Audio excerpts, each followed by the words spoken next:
এই তিনিটা ৰাশি এতিয়া ধন অহাত কোনেও ৰখাব নোৱাৰিব কিন্তু এটা কথা এই নিয়মবোৰ পালন নকৰিলে সকলো সুযোগ নষ্ট হ'ব। নমস্কাৰ বন্ধুসকল, আজিৰ এই ভিডিঅ'টোত মই আপোনালোকক ক'ম এনে তিনিটা ৰাশিৰ কথা যাৰ ভাগ্য এতিয়া কেনেকুৱা চলি আছে যে টকা সফলতা আৰু সৌভাগ্য নিজে নিজে আহিব। কিন্তু এটা গুৰুত্বপূৰ্ণ কথা আছে, এইখিনি নিয়ম যদি আপুনি পালন নকৰে তেন্তে ধন আহি থাকিও ধৰি ৰাখিব নোৱাৰিব। প্ৰথমতেই হৈছে বৃষ ৰাশি। বৃষ ৰাশিৰ মানুহৰ বাবে এই সময়টো অতি শক্তিশালী।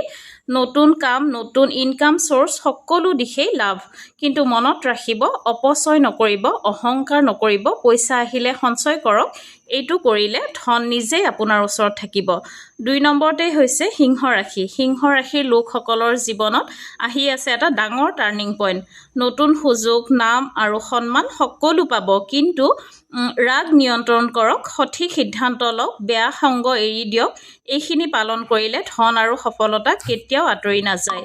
3 নম্বৰতে হৈছে কন্যা ৰাশি। কন্যা ৰাশিৰ বাবে এই সময়টো ধনৰ বৰষুণৰ দৰে।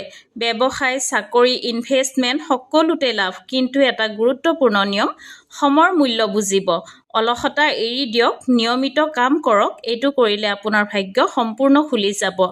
বন্ধুসকল, ৰাশি যিয়েই নহওক এই তিনিটা কথা সদায় মনত ৰাখিব। কঠোৰ পৰিশ্ৰম, সঠিক সিদ্ধান্ত আৰু ধৈৰ্য, এই তিনিটা থাকিলে ধন অহাত কোনেও ৰখাব নোৱাৰিব।